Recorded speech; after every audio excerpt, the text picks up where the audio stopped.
What is up, ladies and gents? Welcome to another episode of Coffee with Colin. My name is Colin Egglesfield, and I've got my Coffee with Colin mug here.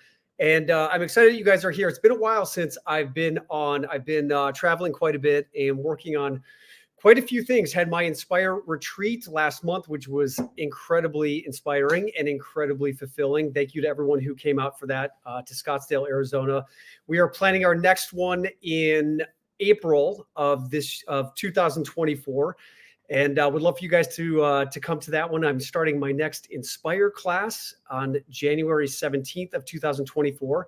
And one of the reasons why I love to put this show together and invite amazing, inspiring guests to Coffee with Colin is to share some amazing insight and some valuable information for you to be able to go out there into the world and do what you do best. And I think a lot of the times, especially when I was growing up, these were some of the things that I dealt with and I was struggling with in terms of finding out what my purpose was, where I fit into the world, what I wanted to do. And along my journey, what I've learned is it's important to step through doors when they open up and not being afraid to step through those doors. And sometimes we need a little bit of a push. Sometimes we need some support in order to walk into life and really level up into those areas of our life that we know intuitively are the places that we need to be and that our soul is calling us to be in.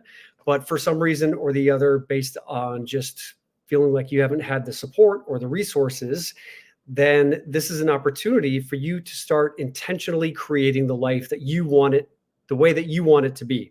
And as I invite all these incredible guests onto Coffee with Colin, tonight's guest is going to be sharing with you some incredible information and very insightful information about doing something that I am now starting to do more of, and that is to public speak.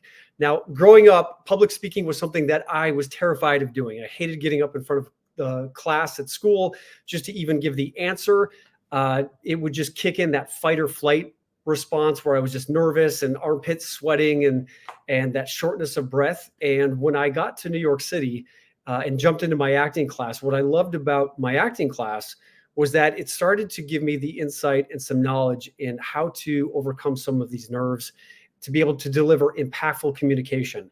And along my journey of working with some incredibly insightful and successful acting teachers and personal and professional development experts, I have learned how to overcome my fears and anxieties to get up in front of stages, get up in front of audiences on stages, whether that be in front of live audiences or in front of the camera, just like this, or to do social media, to fulfill on what I love to do most, which is to inspire and to share knowledge to help support other people in fulfilling on their goals and their dreams. And my guest tonight is someone who loves to do the very same thing. And I'm excited to welcome her to the stage. Her name is Miss Kimberly Crow, and she is an award-winning international inspirational public speaker, keynote speaker, TEDx speaker, and an authority on Speak to Sell. So she's going to tell us a little bit more about what that looks like. And she's also a best-selling author and a serial entrepreneur. She is the broadcast personality of the weekly online show, Speakers Playhouse, which I had the privilege of jumping onto last week. And if you are looking on booking your own stages and learning what it takes to get onto these stages and be effective at sharing your message and scaling your business, Kimberly is the go-to expert on how to make all this happen. And her mission is to make speaking on stages super accessible and super fun for entrepreneurs and coaches to share their message in the world. So, ladies and gentlemen, without further ado, will you please welcome to the stage, Miss Kimberly Crow. Hi. Oh, I have to do jazz hands. I don't know why. That's like a thing on Zoom now these days. How you doing, Kimberly? I'm doing great, Colin. Thanks so much for having me. Super excited to be here with your folks. We're going to have a lot of fun tonight. I'm really looking forward to it. Me too. Did you grab your coffee? I know it's the middle of the I have coffee. Beginning of the evening, but you got your coffee? Excellent. I'm going to cover it because it's not advertising Coffee with Colin, so I'll cover that. Oh, that's all right. But thanks for taking the time to jump on here with me. As I mentioned in the intro, public speaking and getting up on stages is something that I am excited about doing in the new year. I've got a goal of booking 8 keynote speeches for the new year, and I've got 2 of them in the book so far. So nice. would love for you to share with us. I've got some questions prepared with regards to what it takes to be a public speaker or motivational speaker. If you're a coach, if you're an entrepreneur, what is the importance of being able to get up on stages to share your message?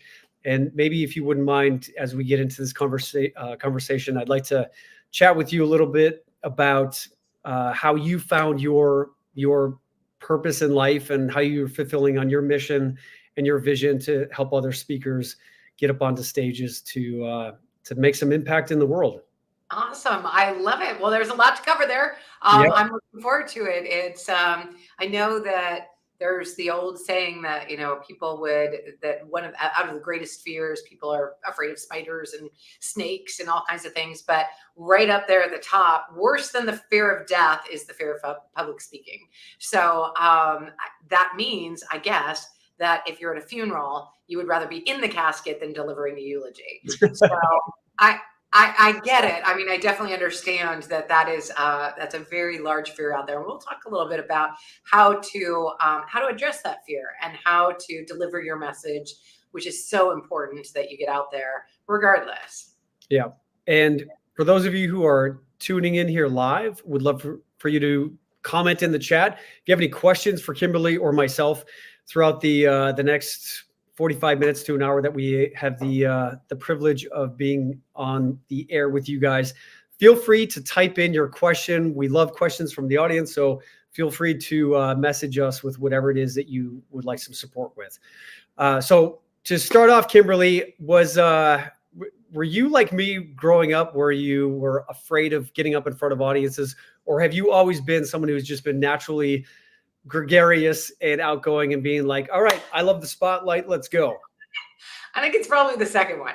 If you ask my family when I started publicly speaking, they will say, well, she came out of the womb sharing her opinion and she has not stopped since. But I think it's, I did always really enjoy, I think I was since I was the baby of the family, I was like, pay attention to me. And I think that sort of became a thing. I loved being in school plays. I was the lead in the school play several times. I loved being on stage, and I loved the spotlight. I really, really did enjoy it, which is unlike a lot of folks out there. But I will tell you that there have been many times where I was nervous to be on stage. Many of them even recently. I've been on over 5,000 stages, and I've been a paid actress. I've been an audiobook narrator. I've actually done equestrian polo tournament announcing.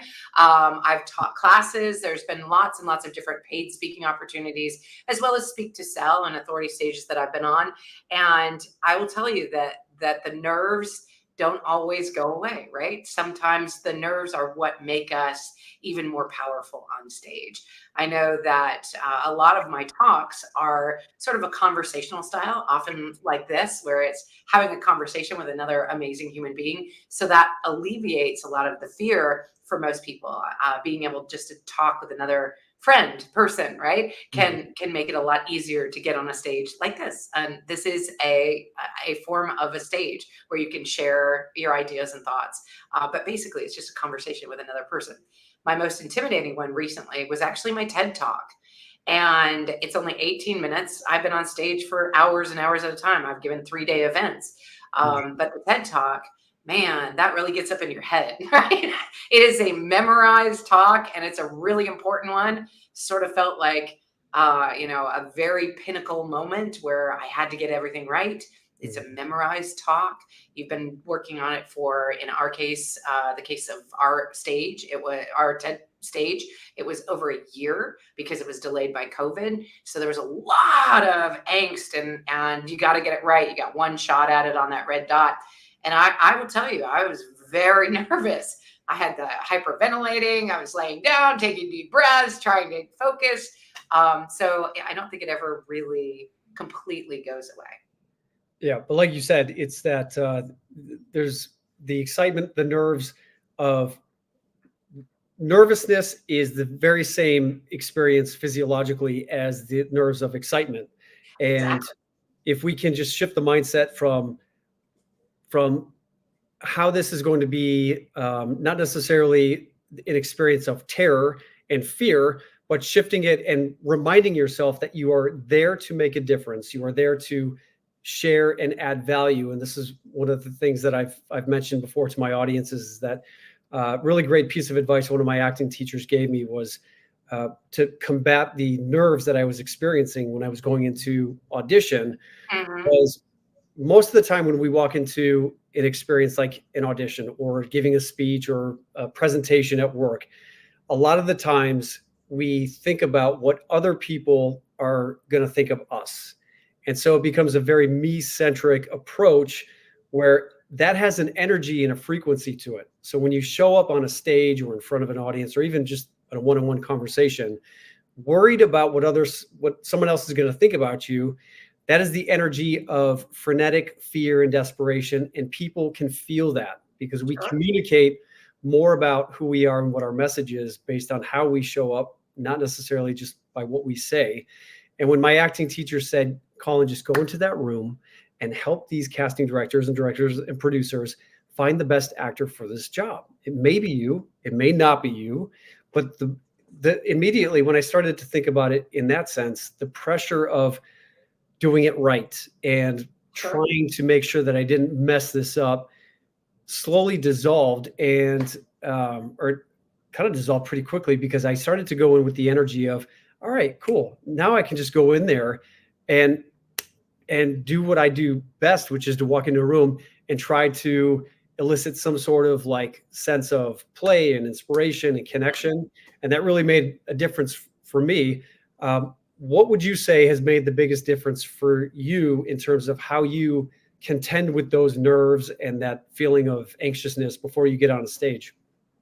Yeah, you hit on several different points there. First off, I love the math that you did there, basically science, chemistry, about how our bodies feel when we're nervous. We have the ringing of the ears and the fast breathing and the heart palpitations and the spinning of your mind.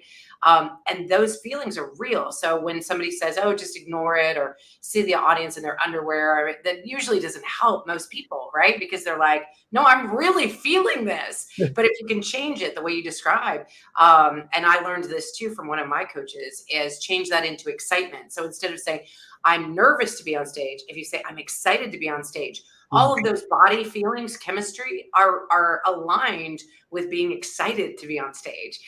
So I think it probably is true that if we watched the beginning of the podcast, I might have said, hey, I'm super excited to be here, because I am every time I get on stage. Now, it's a natural reaction for me to be excited. So that was number one that you hit on.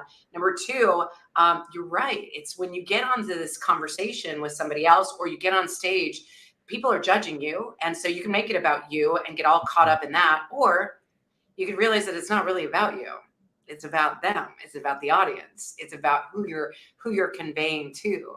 And as soon as you take that pressure off of you, then and put it on what we're actually having this conversation about, is how to help an audience, then you don't have to perform anymore. You just have to be there and support the audience. And so that was number two that I like that. And then number three, you brought in my motto, which is, if it's not fun, it's not worth doing, right? So let's make it fun. Make it fun for yourself and make it fun for that audience. And as soon as you do that, it sort of alleviates that tension, that fear, and that fight or flight. Mm-hmm. So I do some coaching as well when I work with my clients, because I help share some strategies and insight in order to get connected to your, what I call your personal soul purpose. And a lot of the times we have information that we feel is going to be helpful, but much like with acting, when we are analyzing a script and breaking down a character, unless you are intimately connected to the character on a deep soul level, there's going to be an incongruency with what comes out of your mouth and how you show up energetically on a stage. When you're working with your clients, do you talk about personal purpose and how important that is with regards to preparing the speech and how you show up on the stage? Yeah, I think every coach brings something different to it.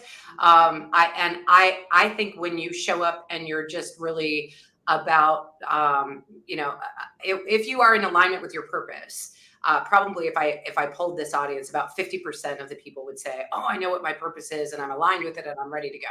And the other 50% would be like, I'm still trying to figure it out. The interesting thing is that, in my opinion, is it's a cycle, right? Your purpose when you were 16 or I was 16 was completely different than my purpose when I was in my mid-20s, which is completely different than in your 40s, which is completely different from when you're going to be 80, right? And so don't get too, in my opinion, too caught up in this is my one purpose and why I'm here on the earth. I chatted with a coach that I work with, and he said, what if our purpose is just to have experiences? If our purpose is just to have experiences and share them with others, then we're always on purpose all of the time. And I thought, oh, that is such a powerful release for people to be like, oh, I don't have to overthink this. Like everything I do is on purpose now. I'm having this experience of having a friendly chat with a good friend, Colin, and having an opportunity to get out there and feel what it's like. And maybe that's tension, maybe that's nervousness, or maybe it's just being on purpose, having another experience. Yeah. No, I love that. What's your background before having gone into this whole full-fledged, the speakers Playhouse and helping speakers become more effective on the stage? Well, it's actually quite varied and might be similar to what your audience has. So I went to school and I got a good job. I actually got a degree in communications and theater. And when I graduated, I had to find a job, and I didn't want to go into acting and theater. I don't know. I've been told that I grew up outside of LA, so there's a lot of unemployed actresses out there. And I was like, I don't know if I want that world. So I actually got a good job at a corporate, right? Like that's what my friends and family told me to do.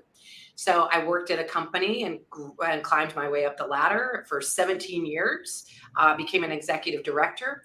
15 of the 17 years were good. The last 2, not so much. And I was kind of done. And I sort of jumped out at the 17th year. I was like, I don't want to do this anymore. I know that I'm meant for something else, right? And all along, I had been doing community theater. I had been doing teaching. I did audiobooks. I had done lots of other things. And what really, really gave me joy is being able to have fun and be on stage and share stories with other people, whether that was audiobooks or whether that was just acting out and doing stories, or just sharing by teaching the stories of your life, right, along the way. So I think that really started lighting me up. And when people watched and saw the transition, they were like, how do I do that? Like, how do you get on a podcast? Like, what's the way you figure out? And you're smiling and laughing because we're like, isn't it obvious? Isn't it easy? Right? Like, and it's not, right? There are people out there that are terrified to speak, let alone figure out if they conquer that fear. And then the next fear right behind them is, am I good enough? Or who do you think you are? And that imposter syndrome that creeps up. And then after that, if they conquer that one, then there's like, how do I even get on a stage? Who will bring me onto their stage? How do I do I have to look up podcasts and contact them and send them 58 emails to tell them how great I am? And it's just, so the process of helping people find their voice and then helping them share that on a stage, whether virtual or in person, it sort of became a thing. And I was like, let's do that. And it's fun. And so, I mean, obviously, it sounds like you've really identified and found your sole purpose, which is, how would you describe what your sole purpose is in what you do now? Well, I guess I'm always on purpose if I'm having experiences and sharing them with other people. But really, when I left corporate, I had sort of a crisis because I was like, I don't know what I want to do. I built an entrepreneurship. My goal was to get it to $1 million. And I did. I built a whole business around what I already knew how to do at corporate. Basically, I reinvented that, started a business of my own. And then I was miserable. And I was like, I don't want to do this anymore. I'm sure I'm meant for something else. Specifically, what was that you were doing?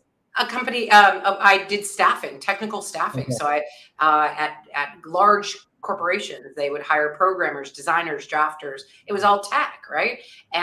But what I did was sales. So I was in that tech and sales world for a really long time. And I was like, I love entertainment. I love being out there and sharing.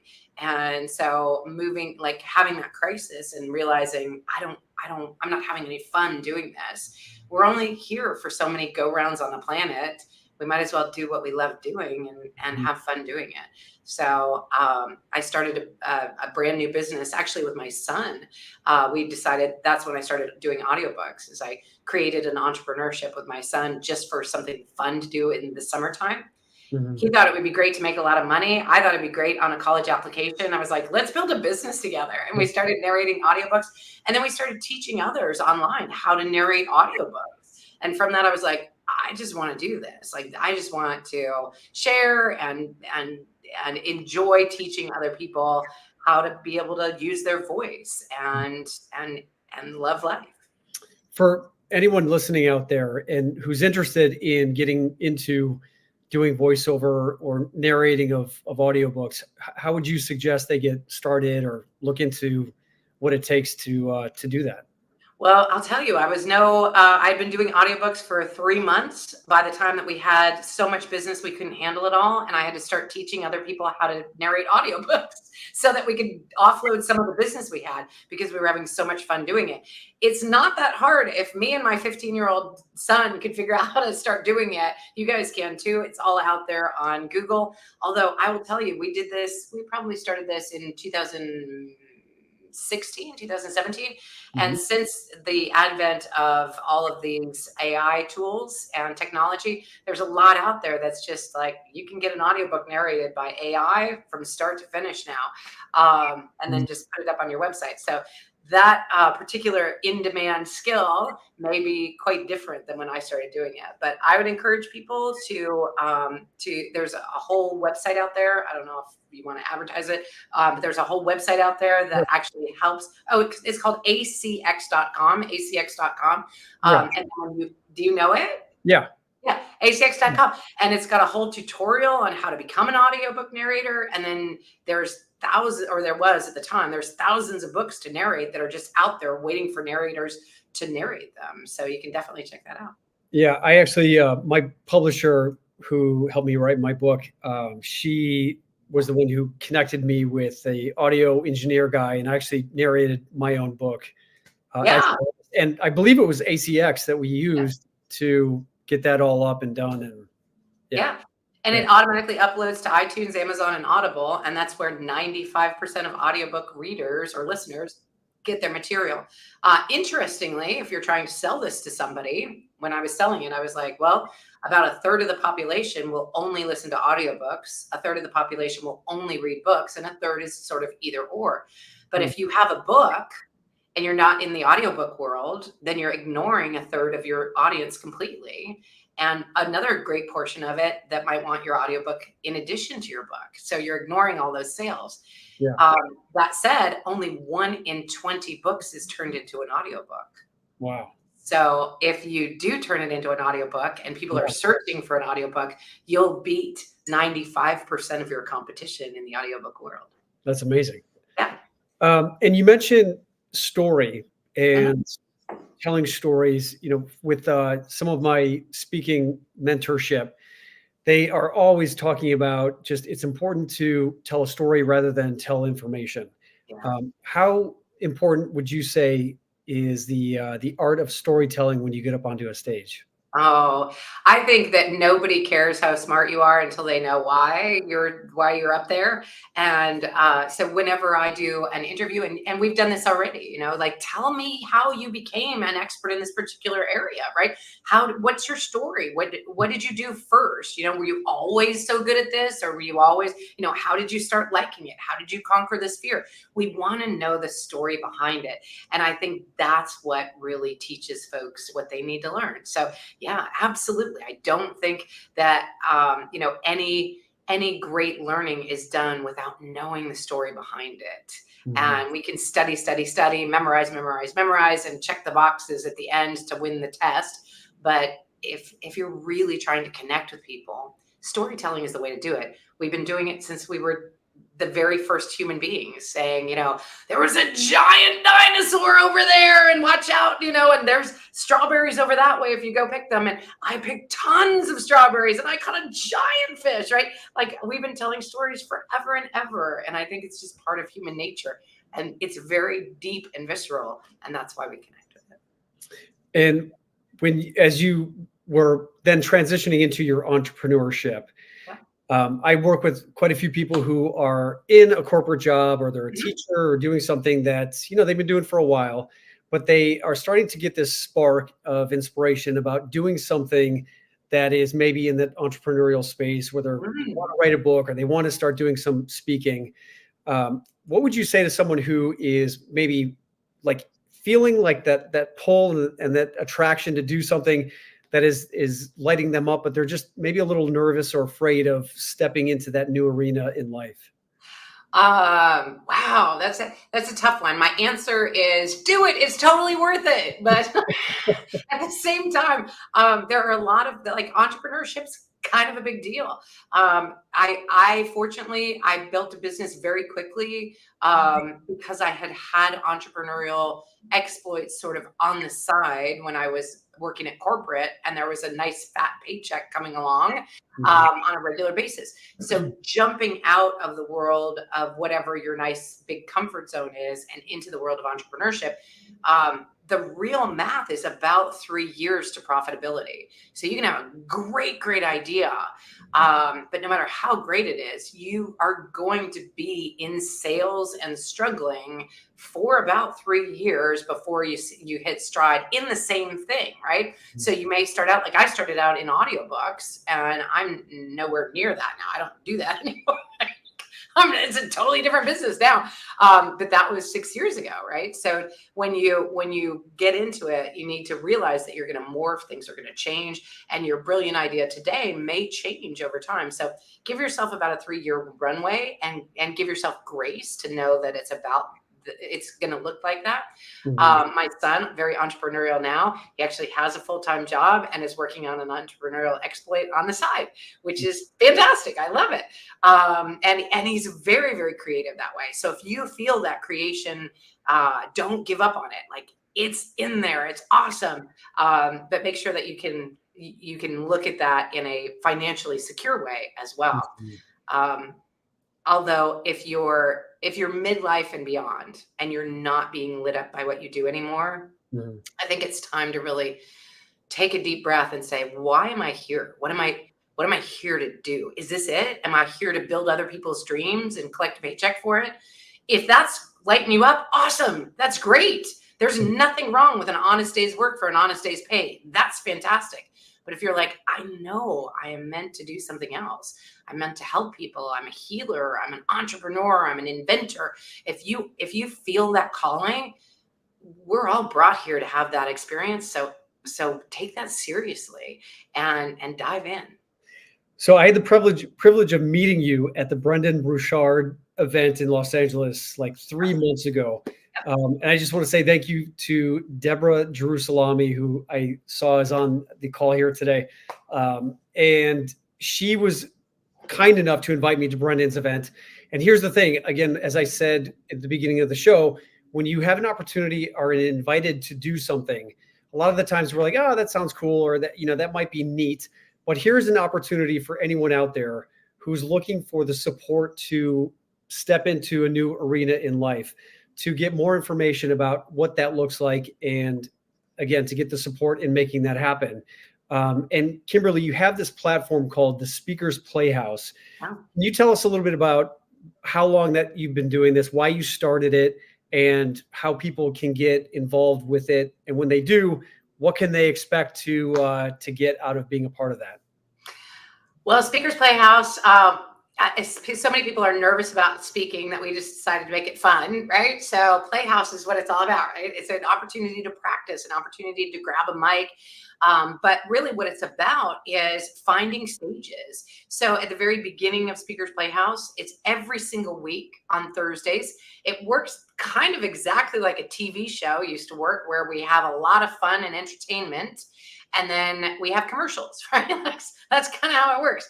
At the beginning of Speakers Playhouse, We have the people that are in the audience that have a stage, a podcast, a radio show, a TV show, a web summit, a webinar, virtual stage or an in-person stage, maybe a Clubhouse stage, a Facebook Live series, anything that they have where they bring guests on to share about who they are and what they're up to in the world. They're welcome to come to the mic, and they tell you their name, the name of their show, what kinds of guests they're looking for, and then they put their contact information in the chat. They also share what kind of audience they have. And I recommend that if you come in, think in terms of who do I want to speak to, because that will help you narrow down which of the many opportunities there are. Last week, I think we dropped 56 stages of opportunities to speak on different shows.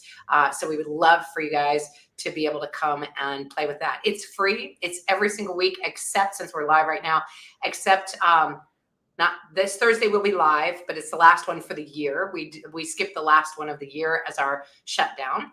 And then we start up again in January. We do it 51 weeks a year. It's on Thursdays from 10:30 a.m. to noon. We even do it on American Thanksgiving, which is always on a Thursday. And we have a very large audience on that particular day. A lot of people are like, I don't want to spend that much time with my family. And some people are just like, it's fun. I'm going every week. So I would love for your audience to come check it out. It's, as I say, it's free, and it's every single week. Yeah. So I just put it up here on the screen, and it's 10:30 Pacific time. Yep. 10:30 to noon, the best 90 minutes of your week.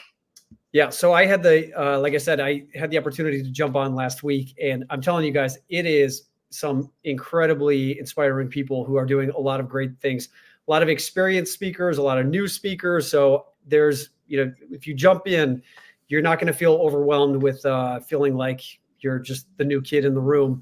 But there's a lot of resources, and just even what you do is you do these breakout rooms, and I made some connections with some other people there. And what I've realized, the success of public speaking, a lot of it has to do with your networking and just meeting new people and staying in touch. And I actually jumped on a Zoom call with Frank today. He's amazing. Yeah. And I actually applied for my first TED Talk today. Fantastic. You got, wait a minute. You said you have a goal of 8 keynotes. You've already got 2 in the bag, and you just applied to a TEDx stage as well. Yes. You are amazing, Colin. That's awesome. Let's not intimidate the audience. Not everybody has to step up to your level. Well, it's only taken 3 years. I mean, I'm like talking about giving a TED Talk for 3 years, and it's only taken 3 years. But I will tell you, jumping on last week inspired me to really, it's one of these things where we always kind of talk about, like someday I'm going to do this TED Talk. But jumping on there, it gave me the accountability to be like, all right, if 2024, it's right around the corner, this is an opportunity for us to really start putting our goals and our dreams into fruition, on the calendar to actually make them happen for the new year. I just want to say thank you to you, because you helped me actually say, okay, enough is enough talking about it. We're actually going to start making this happen today. So, yeah. Well, Colin, it's my pleasure. I know that our audience can learn a lot from you as well on stage presence, on being able to really be able to be confident on stage and be able to really bring sort of that acting mentality, that comfort level to their stage presence, to really have sort of the Oprah effect. Like, I'm here, I belong here, I'm comfortable here. And I love that about what you bring to the table as well. So I'm looking forward to having you on our shows also.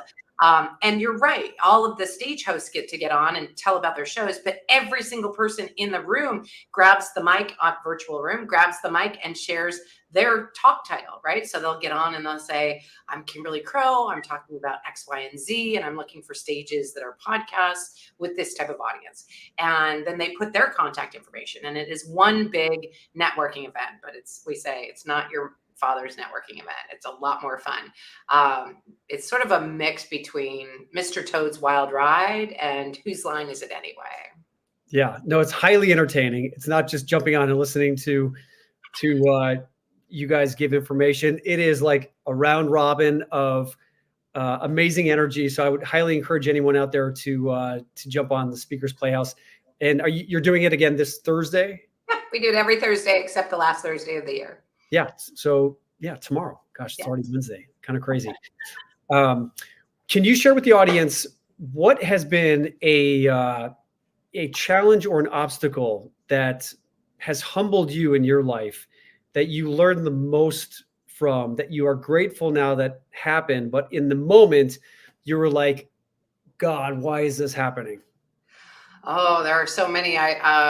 You didn't give me a warning about this question, but I have so many stories to tell. The one that actually comes to mind is just any failure that we have can be turned into a lesson for later. So I'll share a funny failure story. I'm not afraid of feedback. I know criticism and feedback can be very, very difficult for anybody who gets on stage.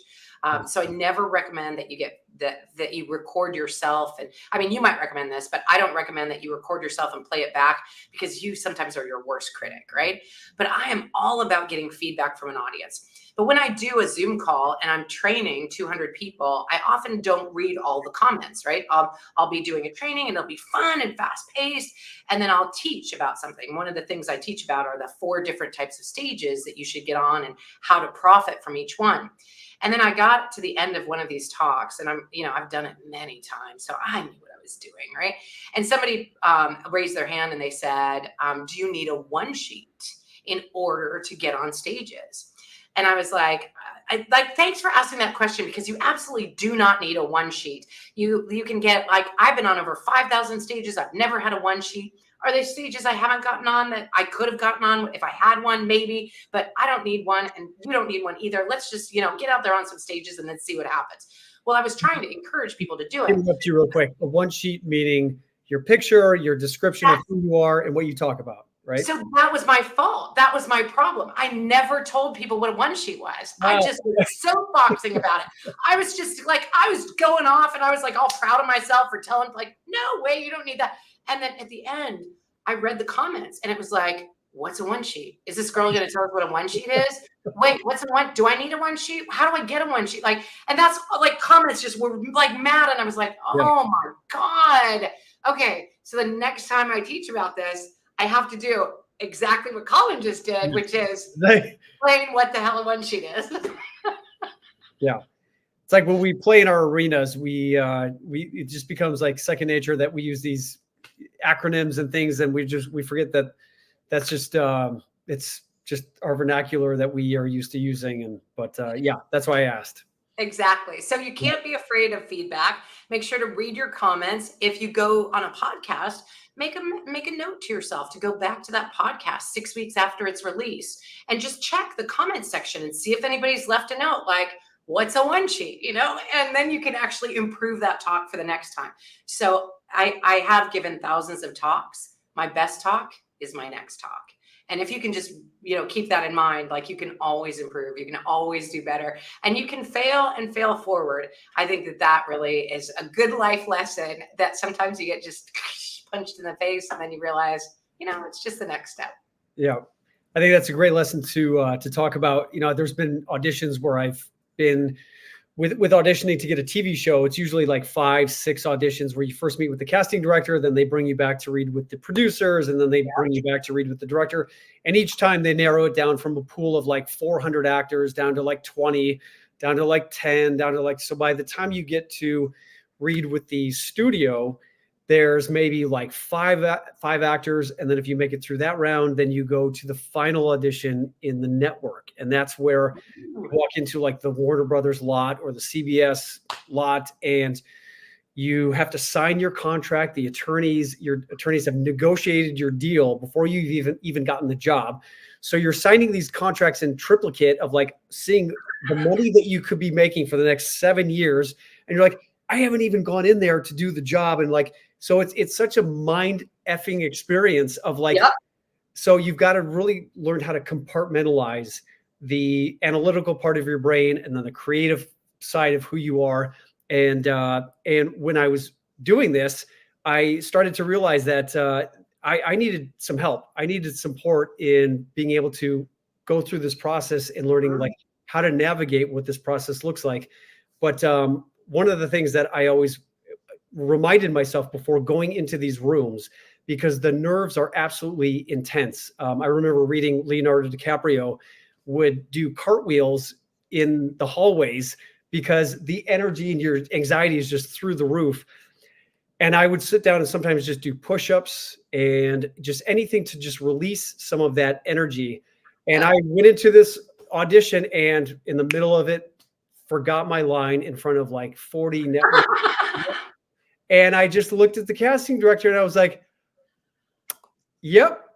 And she just kind of smiled at me and with a little bit of a look of terror. And I was like, she was like, and I was like, what was the line again? Give me that line one more time. You've got to be able to just, like you said, fail forward. And I mean, I didn't get that job. However, there's been other instances where I have failed, so to speak. And I don't look at it as failure. I look at it as these golden moments of opportunity where they're real and they allow a real connection with your audience and with anyone in the scene.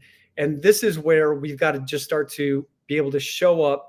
You prepare, you do your work, but then you show up. And the most important thing I've realized is to be in the moment. Yeah.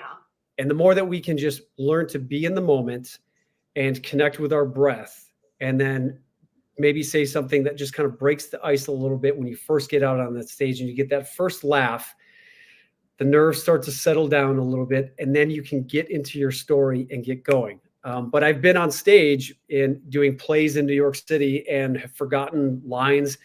And the funny thing is, when you prepare enough and you're connected to your message, it's more important that you're connected to your message than the actual way in which it comes out. And most of the time, people can't even tell when you mess up. Yeah. Can you share with us maybe an experience where you were on stage and maybe it didn't go the way you had expected it to, or you forgot something where you had to just be like, go on the fly and roll with it, to share with our audience that you don't always have to be perfect. And those moments can actually turn out to be some of the most, like, the biggest golden nuggets of opportunities to connect and make an impact. Oh, yeah. Yes. I mean, I love live. I love, like, we're live right now. So whatever happens, happens. Yes. There's no editing. There's no, oh, I flubbed that up and I got to go back and redo it. Really, that's life. That's a metaphor for life. Like, we're always going to be, caught off guard and we don't know what's coming next. And we just got to go with it. I will share, I've been on like so many different, I've been caught with like, I don't know what I'm going to say to that one so many times. You got to roll with it and be real, because that's all you can be. My best advice is be you, for two reasons. First, everyone else is taken. So you might as well be you. And secondly, if you try to pretend to be somebody else, unless you're really acting on a stage and portraying another character, then you're really not showing up authentically. And when people meet you, they'll be like, oh, it doesn't quite jive with what, like, your acting persona. So I know, like, when you come see Speakers Playhouse, it's like fun and big and loud. And that's really how I am all the time. So it's just part of me. But getting caught off guard, absolutely. It happens from time to time. I'll share one specific because it stands out bright in my mind. I was just doing a regular podcast talking about speaking and public speaking, getting on stages. And they said, okay, we've got a list of 10 questions that they ask that are just like random questions from a generator or something like that. And one of the questions was, what do you think about corporal punishment for children? I was like this has nothing to do with speaking. Like, I don't, like, what am I going to say to that? And it just came out of nowhere. And I was like, man, I got to say, I think the kids in this world know a lot more than we do. So we should really be listening to them. And we should probably be the ones that take a slap every once in a while from them. And they loved it. It was great. But I was like, how do you answer that? Like, you gotta be fast on your feet. But also, whatever you say is like, nobody's ever died on my stage, and we're not going to start today. Right. So I think that when you keep doing it and you keep going back to it, I think it'd be really powerful. Some of your audience is really, I just had a chance to look at a couple of the chats, and a lot of them have questions about nerves. The best way to get better at publicly speaking is to publicly speak. It's immersion therapy. The more you do it, the easier it gets. But even better, Colin, stages create stages. If you show up in the world and you're on a stage, Oftentimes people will be like, oh, I saw you on Colin's show. Can you come be on my podcast? Or, oh, you did. And they create momentum forward. So it actually behooves you to be able to get on a stage to create another opportunity to speak. And yeah, people are going to catch you off guard from time to time. Just be you. And there's going to be technical difficulties and things that not work. Microphones are not going to work. Lights are going to go out. And ooh, I do have something for your audience on that. I will tell you that I travel full time, right? I travel full time. So I don't have I'm sort of in a studio here, but I've got I have lights that travel with, I'll show you. I have lights that travel with me. These are my little light bars that travel with me. I've got a camera that's about this big that goes with me. But I set up in hotel rooms. Sometimes the internet doesn't work. Sometimes the lighting doesn't work. Sometimes the plugs don't reach. So my advice is if you're a speaker, you got to have a backup, and then you got to have a backup to your backup. So I have the internet at the hotel. Then I have a hotspot on my phone, and worst case scenario, I have my phone that I could actually do without a computer, right? I can get on my phone to do it. So you got to, and then you can also purchase a hotspot, which I had for many years before my phone hotspots. Just works like a charm. But you got to, if you have those backups and the backups to your backups, the more you do it, the more you realize I got this, right? And that gives you the confidence that you need. Like it. Good advice. Kimberly Walters, who is a speaker herself, she's asking, what top 3 factors contributed to your success as a professional speaker? I think number 1 is I try not to take myself too seriously, right? When you realize that, I told you all that I taught a class on how to be an audiobook narrator after I'd been one for 3 months. I didn't say I was the best narrator in the world. I just knew a little bit more about it than the other people in the room. I didn't have to be perfect in order to do that. So don't take yourself too seriously. The second is that if you don't get out there and share, and if you're an entrepreneur, for those of you that are entrepreneurs, this sometimes jimmies you with a crowbar right out of your chair. If you don't get out there on a stage and share your message and make your offer to the audience, then somebody with twice your price and half your talent is going to help those people instead of you. So for me, that's oh yeah, I got to get out there. Right. And then I think really knowing that it's not about you, that it's about the audience, that it's about what did they need and serving them. I have a great quote from Howard Thurman. Howard Thurman was an amazing American poet and also the mentor of Martin Luther King Jr.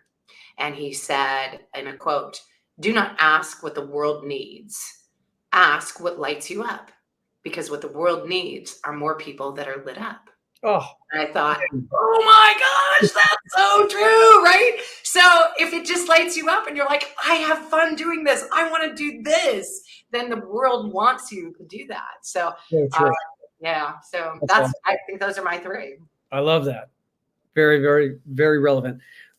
When people are starting to speak, would you say that it's best to just go online, Google just organizations and corporations, and just start emailing the heads of HR or marketing departments to just inquire about their upcoming events, and then start just saying, how do I apply to speak on that stage? What would you say is the best way for someone to start actually reaching out to try to secure some of these speaking opportunities? Okay, there's a couple of steps to that. First off, don't overthink it. So you don't have to have your keynote fully written out and memorized before you start applying to stages, right? So you don't have to, I don't know if you did that. If you did, great job, but you don't actually have to do that because you're going to craft it a little bit around their audience anyway. I don't actually recommend, unless you did this, you could tell the audience that that's how you did it, but I don't recommend reaching out to HR. I actually recommend going to associations of people who have the problem that you solve. For example, Frank King, you mentioned. Frank is an amazing speaker. He's an 11-time TEDx speaker. He's spoken on cruise ships in front of corporations, associations, colleges, universities. He's very, very well in demand. And he speaks on suicide prevention, a huge topic. He's the mental health comedian, which means he can be funny about something as serious as mental health and suicide prevention. But his approach is, and this is what he teaches, and this is what I adopt, is reach out to the associations of those people that have that problem. So he's like the Association of Construction Workers. Construction workers have a very high rate of suicide. He reaches out to the associations. Once you're in front of the association and you speak at their monthly event or their quarterly event, then all of those people that go work at companies will hire you, but you're not going directly to the HR manager. The other way to wiggle in, if you know for sure that you want to speak at a particular company, I'd recommend reaching out instead of their HR manager, reach out to the person who writes their company newsletter and ask if you can write an article for their newsletter. And then after you submit because they're always looking for new material, right? So give them material to put it. Now you've served first. And then after you do that, you can say, hey, I'm looking to connect with the person who actually does your books, your speakers. Could you give me an introduction? Now you have an inside introduction, right? So now you're getting recommended. And your material has already appeared in front of their whole company.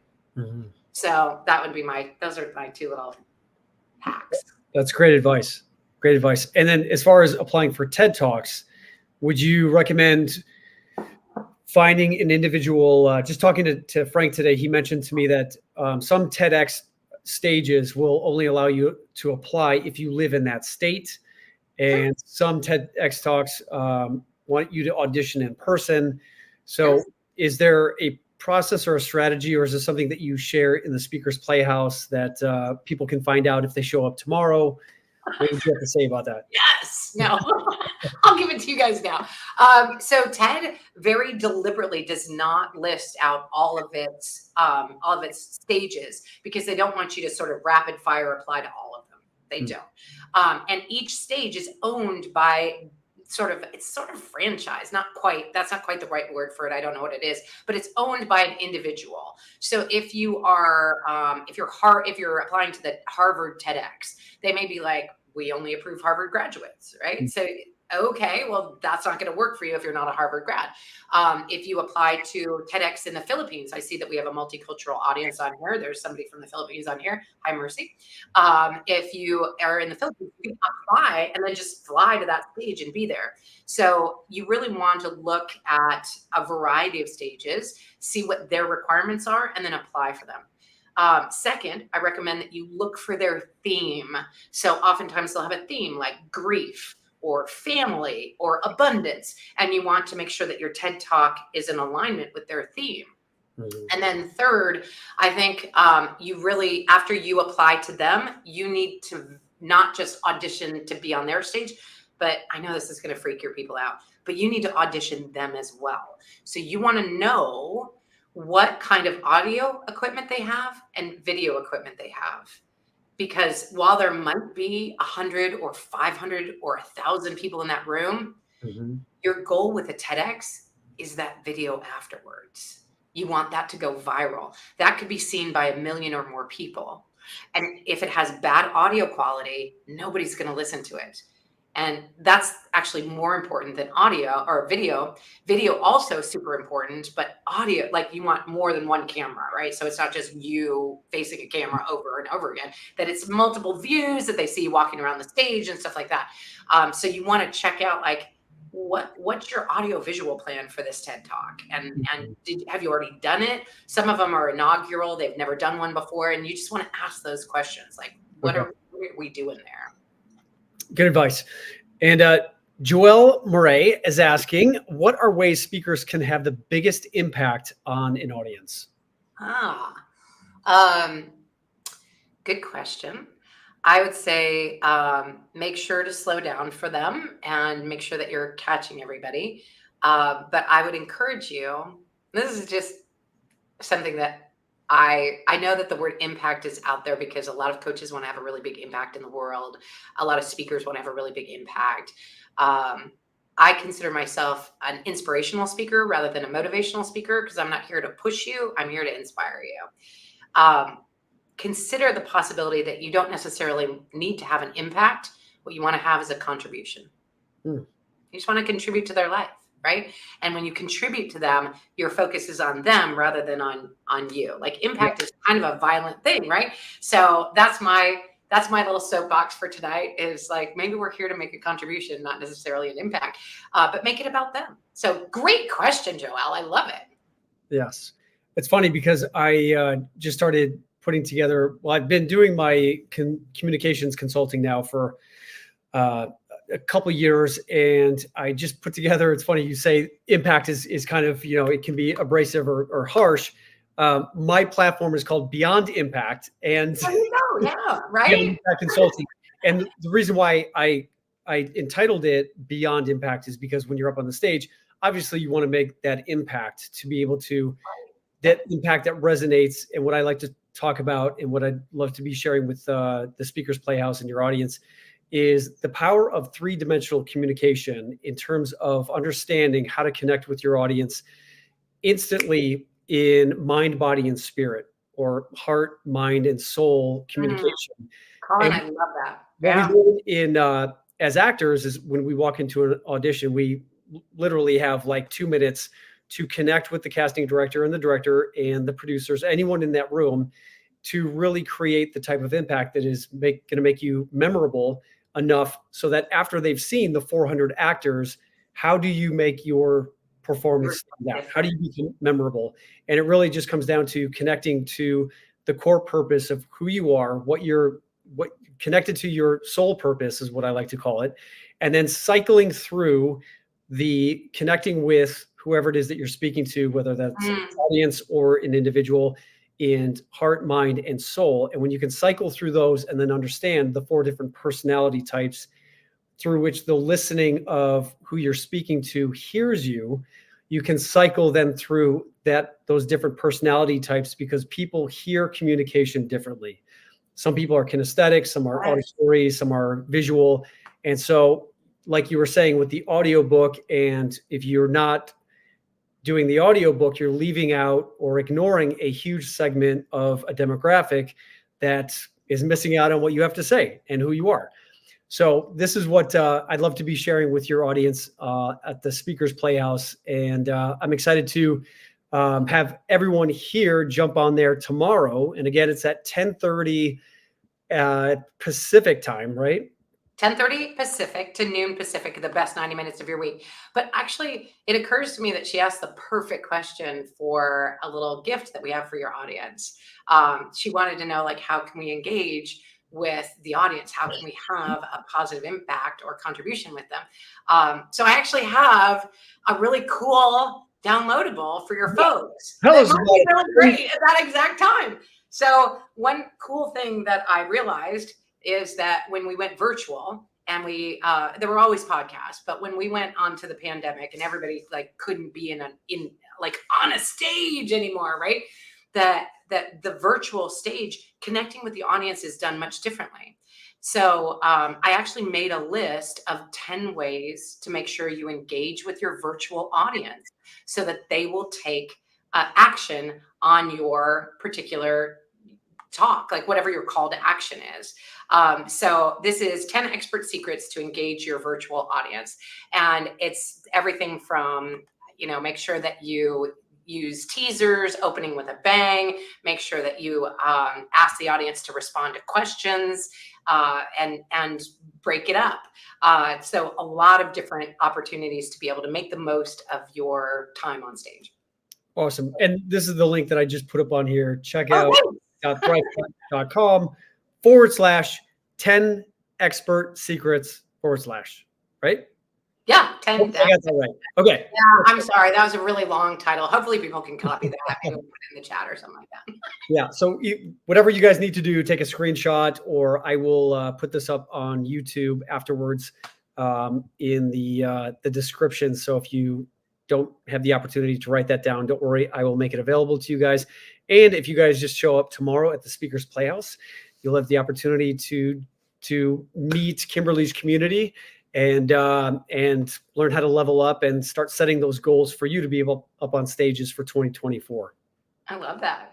Yes, awesome, Kimberly. Now, before you leave, I thought you were going to let me off the hook. You're going to ask me these questions. I'm going to ask you. I've got to ask you your favorite movie questions, because this is what I love to do with my audience and my with my guests. And the first question is, what is your favorite movie of all time? Okay, I would have to go with La La Land. I love that story. Yes. It's so good. Ryan Reynolds, Emma Stone. It's so perfect. I love that one. La La Land is yes, it's awesome. I loved how Ryan Gosling was trying to stay true to his passion for jazz and was resisting the change and realized that in order for him to really connect with his audience, he had to not only just do it his way, he had to find out what people's listening was, what their taste was, and adapt who he was for his audience. Because you can make great music, but if you're going to just be playing it in a vacuum by yourself, not everyone's going to be able to hear it.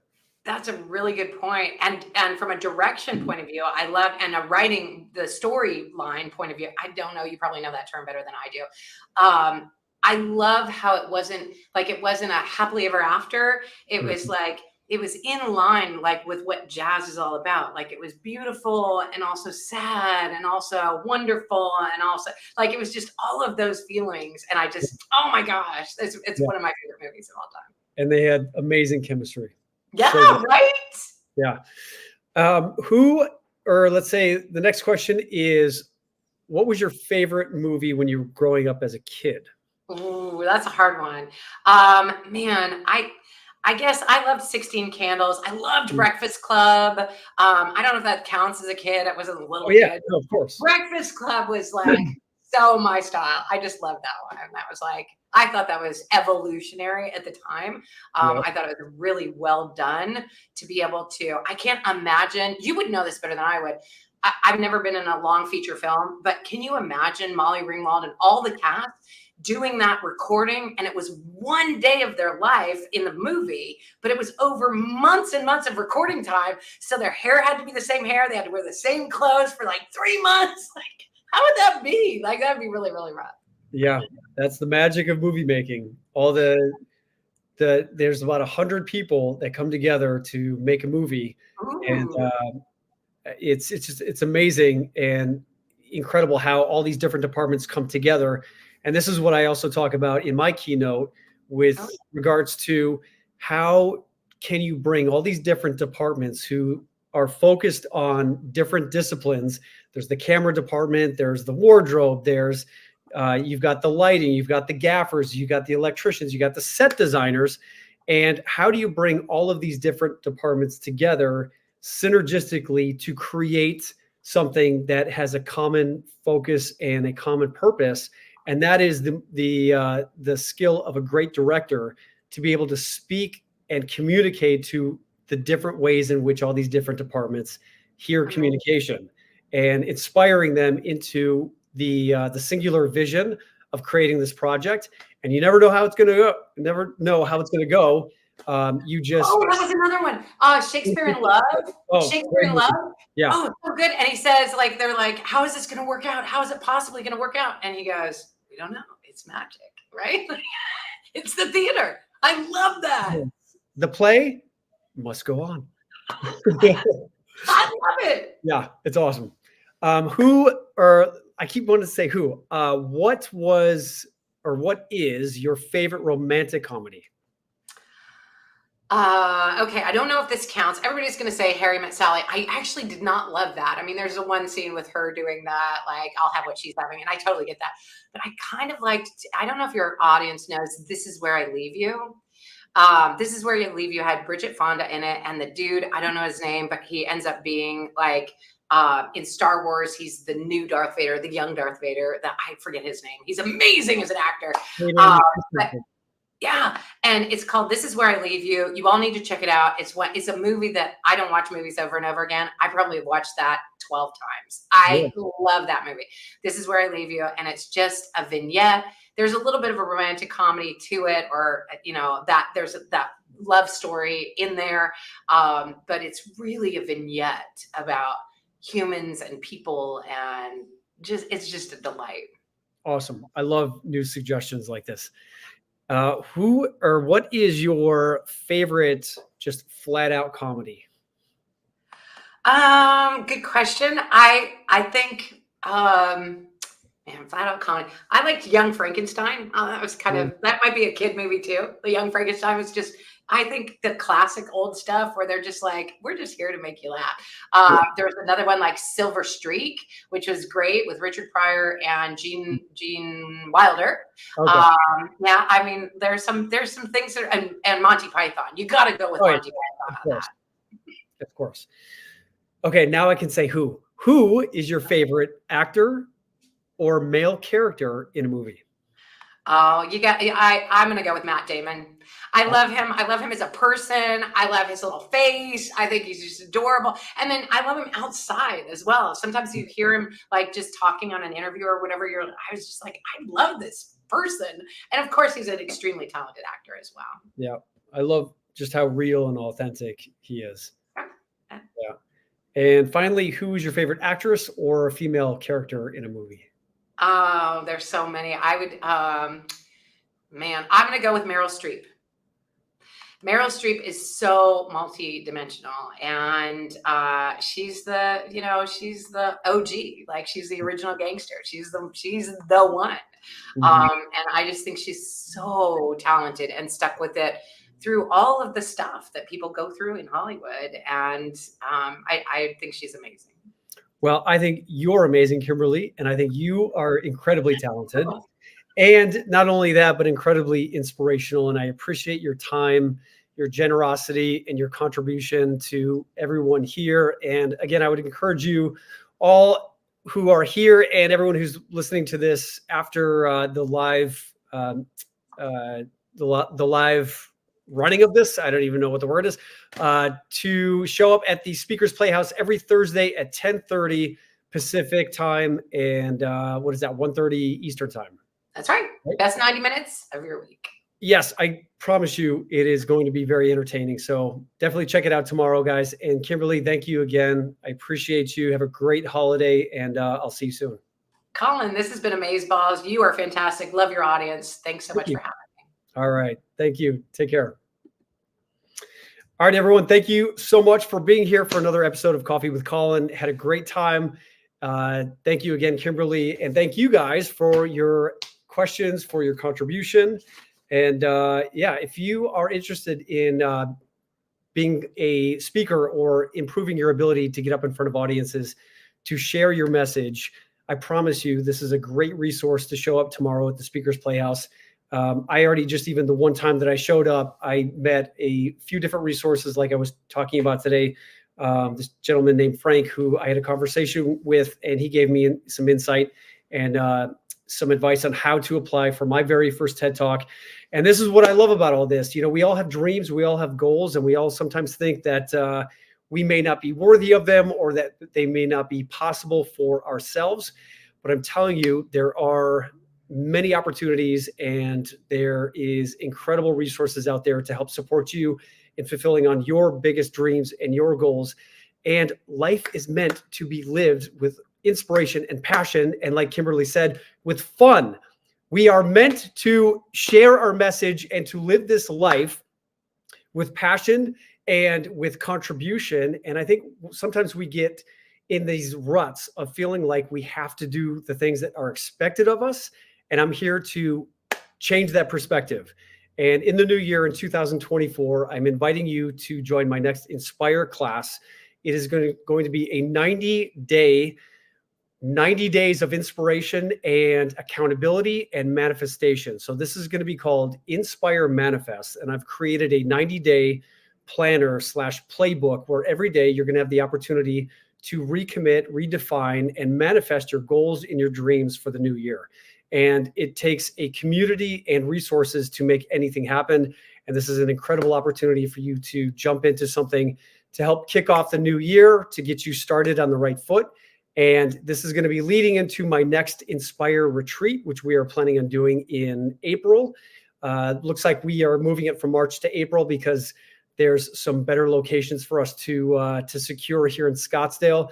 We had my first Inspire retreat in Scottsdale last month, and it was, again, as I said in the beginning of the show, it was incredible. We had yoga, we had sound bowl healing, we had healthy cooking by Chef Will Wagner, and just the community for us to be able to come together and share our ideas, our experiences, and just to physically be back together in the company of people that support us and that inspire us to step into the greater versions of who we know ourselves to be is an incredible opportunity. So we'd love for you guys to join me at my next Inspire retreat. And over the next few weeks, I want to be sharing with you some more information on social media about what all of this looks like. But for now, have a great holiday, and I will see you guys all very soon. Thank you for being here. Sending you guys lots of love, and see you guys soon. Take care.